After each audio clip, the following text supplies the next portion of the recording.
मेरा नाम मोहम्मद दीपक है भाई। मोहम्मद दीपक है आपका नाम। राहुल जी ने बुलाया था और मेरी फैमिली से उन्होंने बात करी है। ना मैं हिंदू हूँ, ना मैं मुसलमान हूँ, ना मैं सिख हूँ, ना मैं ईसाई हूँ। सबसे पहले मैं एक इंसान हूँ। मेरे को तसल्ली दी है कि दीपक जी कोई दिक्कत वाली बात नहीं है, कोई आपने गलत काम नहीं किया है, आपने अच्छा काम किया है। और मैं आपको आपके गुरुद्वार आकर आपके जिम की मेंबरशिप लूंगा और आपसे मिलूंगा।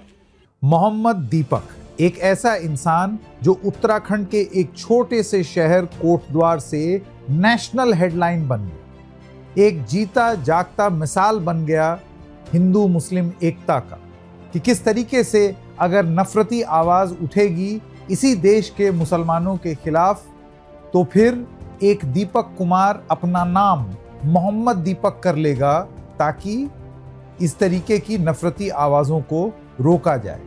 फिर भले ही बदले में उसको खुद नफरत ना झेलनी पड़ जाए, जिसमें उसके अपने जिम की मेंबरशिप घटने लगे, 150 से 15-20 लोग रह जाएं, इसके अलावा उसके खिलाफ एफआईआर हो जाए, लेकिन फिर भी मोहम्मद दीपक वो आवाज बन गई जो पूरी दुनिया में और देश में खास तौर से लोगों को इंस्पायर कर रहा है, प्रोत्साहन दे रहा है।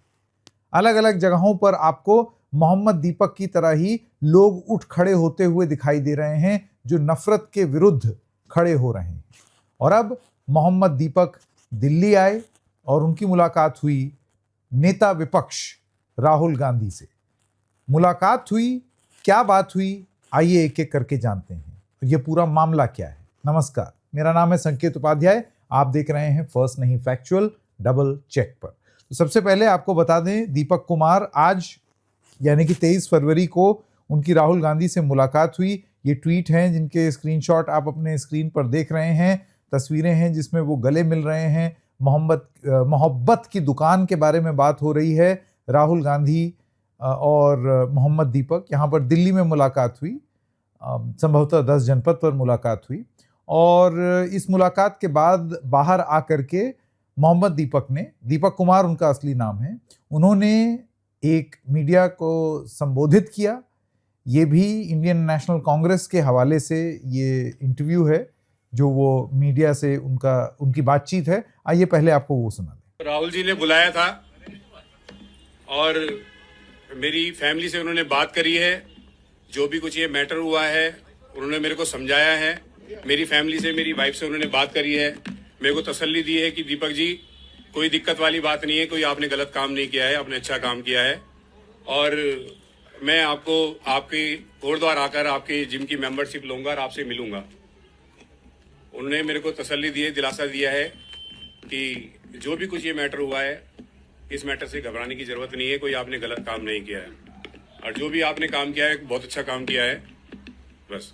तो मोहम्मद दीपक उर्फ दीपक कुमार, कोटद्वार के जिम ओनर, इनका ये कहना है कि राहुल गांधी इनसे मिले और इनको आश्वासन दिया कि वो परिवार के बारे में पूछ रहे हैं कि सब कुशल मंगल रहे परिवार में। इसके अलावा उन्होंने बोला कि तुम जो कर रहे हो बहुत अच्छा कर रहे हो, हम पूरी तरीके से तुम्हारे साथ हैं। और ये भी बोला कि हम तुम्हारे जिम की मेंबरशिप लेंगे। ये बात राहुल गांधी ने बोली। अच्छा, ये तो आज की मुलाकात की बात है, लेकिन ये जानना जरूरी है ये आज राहुल गांधी से मोहम्मद दीपक की मुलाकात हुई क्यों है, ये ज्यादा जरूरी है।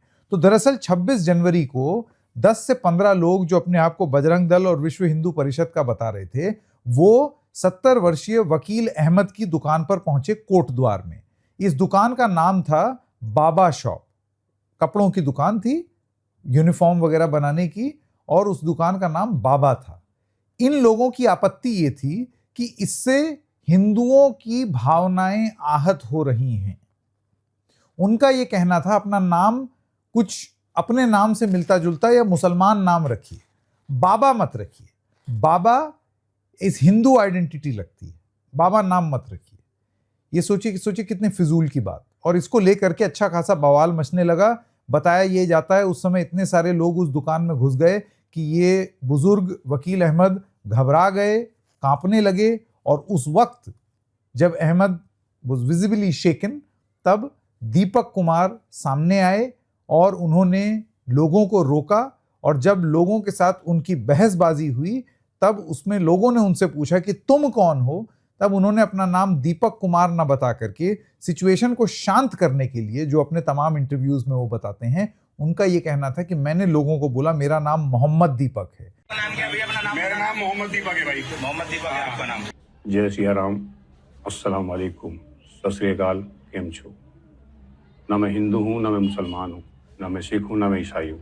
सबसे पहले मैं एक इंसान हूँ, क्योंकि मरने के बाद मुझे जवाब भगवान को देना है, इंसानियत को देना है, ना कि किसी धर्म को देना है। मकसद उनका ये बोलने का ये था कि मैं दीपक भी हूं और मेरे नाम में मोहब्बत भी है, मोहम्मद भी है, दीपक भी हूं, तो प्लीज जरा बैक ऑफ। उनका ये भी कहना था कि जो दुकान 25 साल से चल रही है बाबा नाम से, वो ऐसे ही नाम बदल दें सिर्फ इसलिए कि किसी का मन आ रहा है। और बाबा कब से सिर्फ हिंदू नाम हो गया? क्या बाबा अलग अलग और धर्मों में नाम नहीं होते हैं? क्या लोग बाबा अलग तरीके से इस्तेमाल नहीं कर सकते हैं? और नाम कोई भी रखें उसमें आपत्ति कैसे हो सकती है? ये चीज वो मुद्दा उठा रहे थे।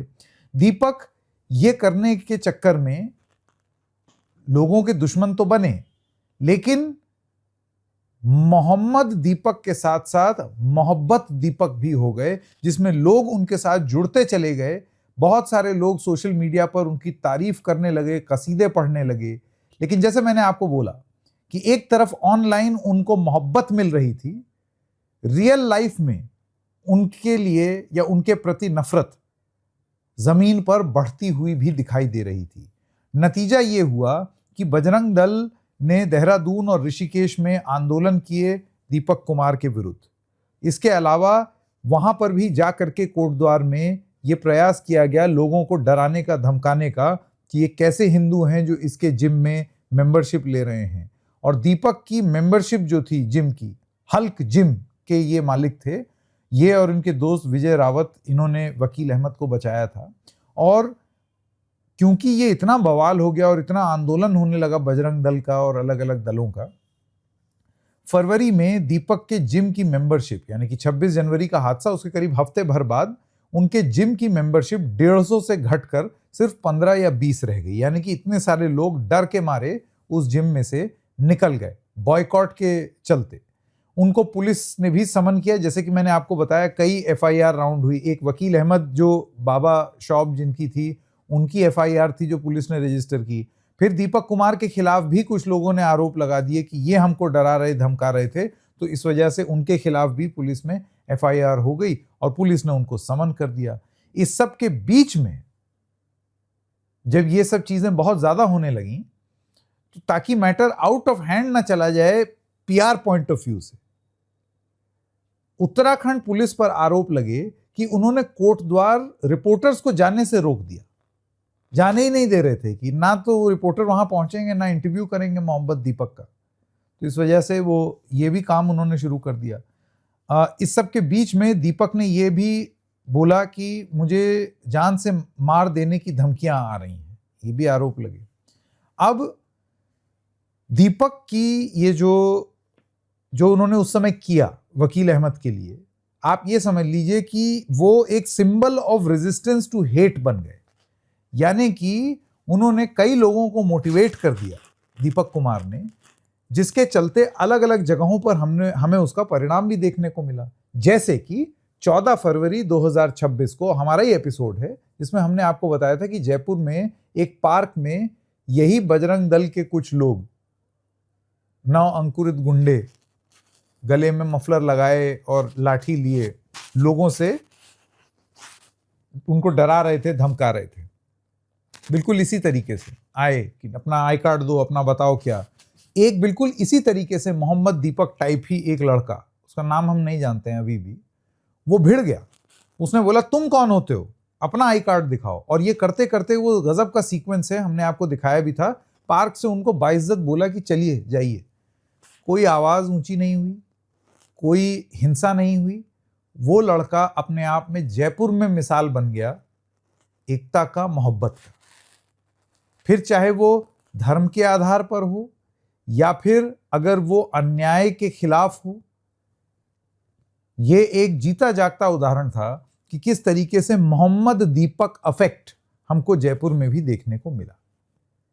समाज में से ही जब नफरत के खिलाफ आवाज उठने लगे तो आप ये समझ लीजिए कि ये हमेशा एक अच्छा सिंबल होता है। नफरत के विरुद्ध अगर समाज ही खड़ा हो जाए तो नफरत पनप ही नहीं सकती। जैसे कि मैंने पहले भी कहा था कि अगर समाज ही खड़ा हो जाए तो ये नफरत पर फिनिट मारने का काम करती है। क्या मोहम्मद दीपक ने वो काम किया है? आज वो राहुल गांधी से मिले हैं। अब जाहिर सी बात है क्योंकि वो नेता प्रतिपक्ष से मिले हैं तो एक तबका ये बोल सकता है कि ये राजनीति हो रही है, कांग्रेस इसमें राजनीति कर रही है, मोहम्मद दीपक इसमें राजनीति कर रहे हैं। हो सकता है, संभव है कि ये बात बोली जा सकती है। लेकिन जो दीपक कुमार ने वकील अहमद के लिए किया है, ये एक ऐसी चीज है जिसको हमेशा हमेशा कम से कम एक सभ्य समाज में राजनीति से ऊपर रख के देखा जाना चाहिए। ये प्रस्तुति आपको कैसी लगी कमेंट सेक्शन में जरूर लिखिएगा। फिर मिलेंगे, तब तक के लिए नमस्कार।